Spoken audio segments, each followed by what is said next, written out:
冬の空気が静かに流れています。暖炉の明かりが優しく部屋を照らします。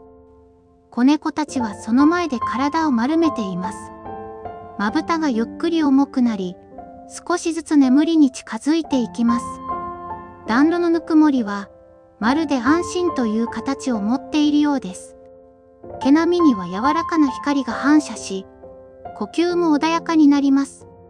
こうした穏やかな時間は、寒い季節に特別な意味を持ちます。